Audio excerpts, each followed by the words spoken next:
Voltamos com Interação. Na comunicação, Alessandro Maraca. No Grupo Tati de Comunicação Política. Muito bem. Olha, a gente voltou com o programa agora. A gente vai voltar a falar do Covid-19, das restrições que foram impostas aí pelo governo estadual. Nós vamos falar de Ribeirão Vermelho no final do programa, mas agora eu tenho uma entrevista, nós vamos falar um pouquinho de política. Eu estou recebendo aqui agora o professor Helder de Carvalho, ele que é cientista político também, trabalha muito com algumas questões de gestão pública e acho que a gente vai poder vislumbrar um pouco desse cenário que está acontecendo no Brasil. Presidente Luiz Inácio Lula da Silva teria tido seu processo, aquele que ele foi preso, inclusive, mas que, além da prisão, ele teve o direito político cassado nesse processo, anulado. O processo foi anulado. E essa semana, né, nós tivemos, inclusive, uma oscilação do mercado e outras coisas por conta desta decisão. Será que Luiz Inácio Lula da Silva vai poder ser candidato? Se ele for, muda muito o cenário? O presidente Bolsonaro reagiu bem a essa notícia, reagiu mal? Vamos saber de tudo isso com o Helder de Carvalho aqui. Helder, seja bem-vindo, muito obrigado pela participação. Como é que você está? Olá, muito obrigado, Maraca. É sempre um prazer estar aqui com você e com todos os multi-espectadores da Tati. O cenário muda totalmente, né? É um cenário que não era esperado nem pelo próprio presidente, ex-presidente Lula, neste momento, nem pelo presidente Bolsonaro. Então, tão logo veio a decisão, eu não vou entrar nas questões, no mérito jurídico da questão, mas veio a decisão, os analistas começaram a buscar ideias, especulações sobre este novo cenário. E para você, muda muito o jogo político? Você vê uma movimentação, por exemplo, do centro, né? Essa semana eu recebi até um meme, né? O Brasil é o país dos memes. Até recebi uma outra tela dizendo cada país, quando surge um problema, como ele reage, né? Por exemplo, os americanos, surgiu o problema, é bomba em cima do problema. Os ingleses, surgiu o problema, é estratégia. Os franceses, surgiu o problema, é arte, discussão, mas o problema se agrava. Mas no Brasil, surgiu o problema, vira meme lá. Então, eu recebi um meme essa semana do seguinte, o meme era um casal andando, o homem do casal era o centro e a moça do casal era o presidente Bolsonaro. E eles estavam caminhando juntos. Aí passa uma outra moça e o moço dá aquela olhadinha, né? E essa outra moça era o presidente Lula. Isso é um meme, viu, gente? Então, mais ou menos isso? O centro já está olhando para o presidente Lula ou não? Você acha que não? Até então, o Bolsonaro tinha um posicionamento muito claro, né? E um posicionamento que não havia encontrado ainda um opositor, né? Ou alguém que se contrapusesse, um opositor forte, uma figura forte que se contrapusesse a esse posicionamento dele. Com a possibilidade do ex-presidente Lula vir à disputa, essa polarização ela aumenta. E aí, não só o centro, mas pensando em eleição, aquelas pessoas que não têm ainda ou não estão ainda com um posicionamento político formado, eles tendem a olhar todo esse cenário e poder fazer as suas escolhas. Eu costumo avaliar isso, ou dar como exemplo, como um campeonato de futebol de pontos corridos, onde tem jogo todo dia. E, no final das contas, não ganha quem obteve mais pontos, ganhou mais jogos, mas toda a população que torce ou não torce para aqueles dois times que estão em primeiro lá, eles acabam decidindo quem é o campeão. Então, não basta só a torcida de um lado, a torcida de outro. Aquelas pessoas que estão hoje alheios à questão política, aos extremismos ou à polarização, elas vão pesar na balança. Então, não só o centro politizado, mas também as pessoas, aquelas que não estão hoje ainda e às vezes até 15 dias antes da eleição, não estão preocupadas com uma decisão de voto. Mas o jogo ele é jogado todo dia, né? Muito bem. Bom, como você disse, né? Cada dia, cada movimento. E antes de falar um pouco do reflexo na política, vamos falar do reflexo na economia. Quando surge a notícia, ex-presidente tem um processo anulado e pode voltar a ser candidato, o mercado não reagiu bem. O mercado reagiu de forma preocupada, o dólar aumentou e a bolsa caiu. Alguns dias depois, e nisso eu acho que o Lula, que não é bobo nem nada, foi habilidoso, chamou uma entrevista, falou muito, falou de forma muito progressista assim, na entrevista, como se ele fosse um liberal até. Aliás, o Lula foi um liberal, né? Ele fez um governo que, por exemplo, privatizou mais do que o governo Bolsonaro, mais do que o governo do Temer, Michel Temer, nos 2 anos em que o Temer ficou. O Lula fez vários motes e movimentos de privatizações. Aliás, tem uma grande mentira, né, que vendem. Muitas vezes eu vejo pessoas da esquerda falando e bradando contra, por exemplo, a terceirização na educação, mas quem começou a terceirização da educação em grande escala, e até hoje defende isso, foi o ex-prefeito de São Paulo, Fernando Haddad, que foi candidato a presidente da República. E muitas vezes algumas pessoas de esquerda bradam contra as privatizações, mas o presidente Lula, ele foi muito liberal nesse sentido. Isso é um recado para se aproximar do mercado também, e mostrar para a população que a possibilidade existe, está aí, é real? Isso é interessante. Antes, para comentar sobre a questão do Lula, liberal ou não, o discurso do Lula é um discurso muito mais conciliador, né? Mas a gente pode perceber que o Lula, a primeira eleição que ele ganha, o vice dele é um liberal. Né? Ele traz para próximo para poder... Que era um grande empresário. Exato, ele traz para próximo para poder ter essa possibilidade de aceno do mercado. A gente tá assistindo a decisão das pessoas, ou como as pessoas vão trabalhando a emoção para o voto. A gente está assistindo isso na pandemia, né? Apesar da questão da saúde, e ninguém duvida da importância da saúde, da importância da educação, o fato das pessoas eventualmente terem que ficar em casa e ter um prejuízo econômico, ou seja, a economia ter um prejuízo, isso pesa muito demais na balança. Uhum. Então, o governo, né, a política, ela está atenta, ligada 100% no cenário econômico, né? O cenário econômico acaba fazendo o humor das pessoas mudarem conforme muda esse cenário, e isso é muito volátil. Então o Lula sabidamente já fez um discurso mais conciliador, aí ele tira um pouco daquela dureza que o Dória construiu-se entre a polarização Dória-Bolsonaro, né? O Bolsonaro a favor do mercado, a favor do comércio, o Dória a favor da saúde, das pessoas, enfim, criou-se essa narrativa, e o Lula, ele acaba formando uma narrativa muito conciliadora ao comércio, mas também se contrapondo à maneira que o presidente Bolsonaro trata disso. Rapidamente, o Bolsonaro reagiu, né? Reagiu e já mudou a sua postura frente a esse cenário, buscando deixar de perder aquelas pessoas que, apesar de não concordarem com ele, ainda tinham uma certa afinidade por questões econômicas ou por questões que não seja de um idealismo político somente. E a reação do Bolsonaro vem com, por exemplo, a utilização de máscara para dar entrevista, a compra de vacinas, é um pouco disso? Exato, porque aí ele traz aquelas pessoas que ainda que não são, claro, do pessoal da esquerda, do pessoal que está próximo ao Lula, mas que também não estavam próximo dele, mas que flertavam com essa questão da saúde, ele traz esse pessoal para perto, ou pelo menos para de ser entrave, né? Para de construir entraves em diálogo com essas pessoas.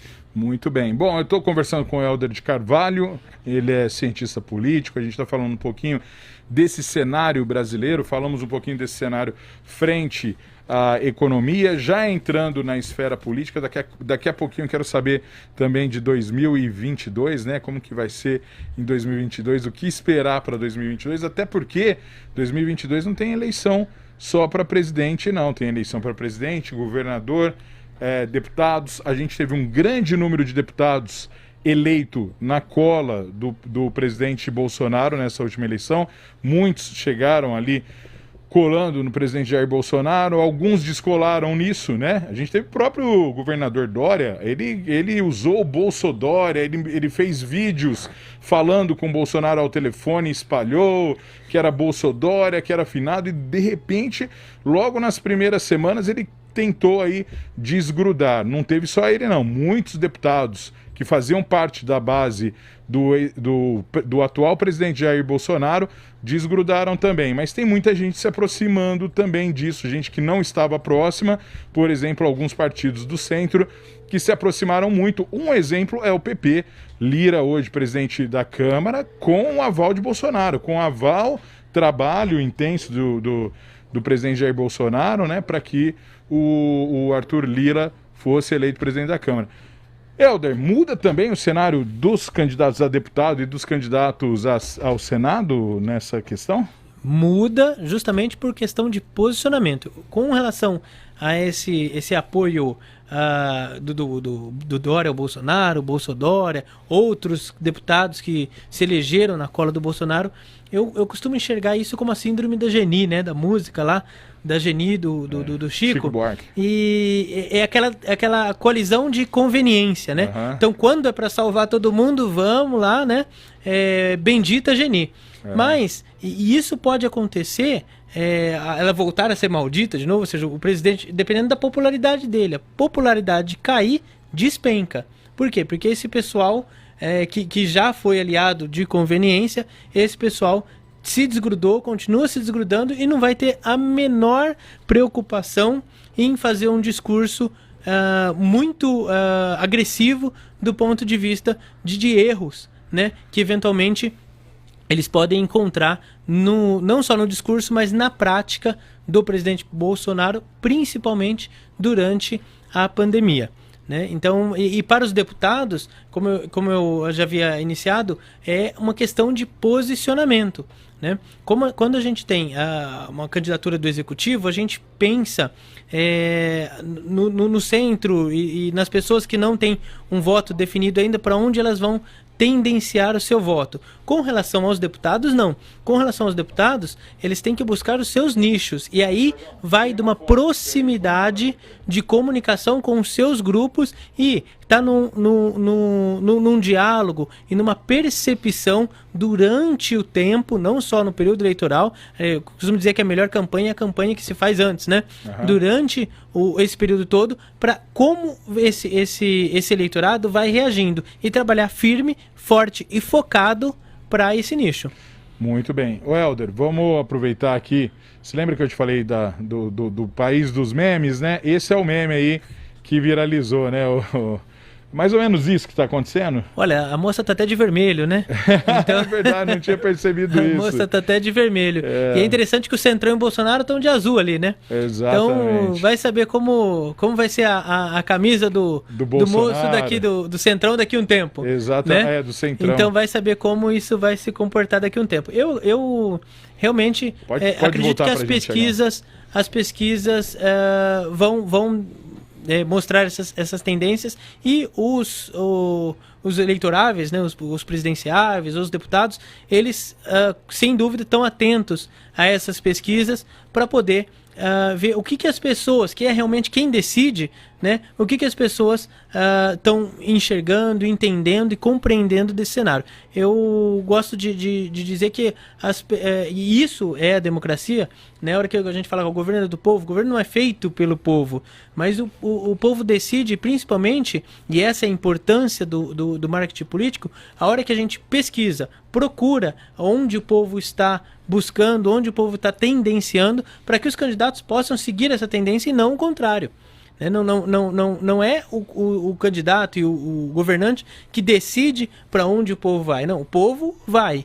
E o candidato vai organizando, o governante vai organizando essa caminhada, né? Muitas vezes há esse embate de narrativas, né? E as pessoas, e é natural isso, elas não têm a possibilidade, por causa do trabalho, por causa de outras questões, de aprofundar, né, nessa narrativa. A diferença não só do candidato, mas do governo, principalmente quando está em mandato, quando está fazendo parte da gestão pública, é não só aprofundar e compreender toda essa complexidade não só da política, mas da gestão, e conseguir traduzir essas informações numa narrativa que vai ao encontro daquilo que as pessoas buscam e querem para o seu dia a dia. Esse é o grande desafio dos governantes e candidatos de sucesso. Helder, só para a gente encerrar esse papo sobre a eleição, sobre tudo isso que está acontecendo, se não houvesse o Covid-19, provavelmente nós teríamos em pauta hoje a questão econômica, né? Nós temos, por exemplo, gasolina batendo recordes de preço, etanol, que eu não entendo, né? O etanol é um produto desenvolvido no Brasil, é um produto que está no nosso quintal aqui, e tão caro. A Petrobras ela anunciou 6 vezes o aumento da gasolina esse ano, mas a reboque o etanol foi aumentando também e hoje está caríssimo também. Então, quando se aumenta combustível, gasolina, diesel, você tem um aumento de outras coisas. Então nós temos uma inflação vindo por aí muito forte, nós temos uma retração econômica, mesmo sem pandemia já existia esse cenário de retração econômica ainda, aquela recuperação que se esperava não veio. Então, se nós não tivéssemos pandemia, pautas como a pauta econômica e também a pauta, eu vou dizer a pauta tradicionalista, né? Aquela pauta que já era discutida, que deixava muito evidente uma polarização no Brasil de esquerda e de direita muito forte, dominariam os debates da eleição. Mas você acha que com tudo isso, o que vai dominar, o que vai decidir a eleição é Covid-19? Não o Covid necessariamente, né? Mas os reflexos que o Covid vier a trazer para a economia, para as pessoas no dia a dia, né? Então, a condução do Covid ela vai ser um mote para a gente ter mais ou menos reflexos, para as pessoas estarem sofrendo lá na época da eleição, mais ou menos, ou estarem percebendo esses resultados mais ou menos. Né? Então eu penso que isso está em construção ainda, né? Cada um faz a sua aposta, né? E busca pensar lá na frente como a população vai estar percebendo esses reflexos. Né? Então eu espero realmente que a gente não tenha mais problemas com a doença em si, a Covid. Essa eu espero que na época da eleição já esteja amplamente superado. Mas os reflexos, esses a gente vai levar um bom tempo para poder se recuperar. E aí, quem fez a melhor gestão da sua narrativa, não só do fato, mas da sua narrativa, esse tem vantagem. Muito bem. Então tá aí, gente. Esse foi um papo com o Helder de Carvalho. Eu quero continuar esse papo, Helder, sabe, porque tem muita coisa ainda pra gente falar no que diz respeito à eleição. Tem um outro fato muito interessante dessa eleição, né? Que nós já experimentamos nas eleições municipais, mas você conseguir 1 vez e meia o número de vereadores na Câmara para compor uma chapa é uma coisa, mas você conseguir num estado 1 vez e meia o número de deputados estaduais e deputados federais no estado como São Paulo, que, por exemplo, tem 94 deputados estaduais, né? Se a gente for pensar em 1 vez e meia, me socorre aqui, Helder, mas dá quase 140 candidatos a deputados estaduais, e nós vamos ter que ter aí pelo menos uns 110 candidatos a deputados federais no estado por partido. Nós vamos ter uma eleição muito complicada vindo pela frente, né? O problema não é só ter o candidato até é possível, né? Mas é que ter candidato relevante. E com conteúdo, né? Que tem possibilidade de ter... Preparado. E de ter voto também, né? O voto é fundamental, né? E lembrando também da cota dos sexos, né? Então, esse número, ele é limitado de acordo com você conseguir ou não ter candidato de uma certa representatividade, seja masculino ou feminino, dependendo da orientação partidária, né?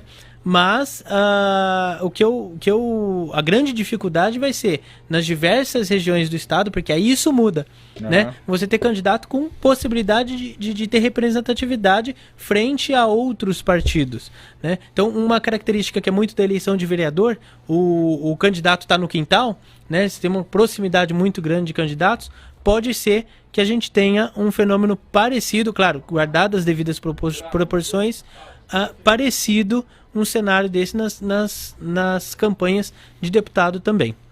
Muito bem, Helder, muito obrigado pela participação. Posso contar com a participação futura aí para a gente falar um pouco mais? Claro, é um prazer estar aqui com você e também com os multiespectadores.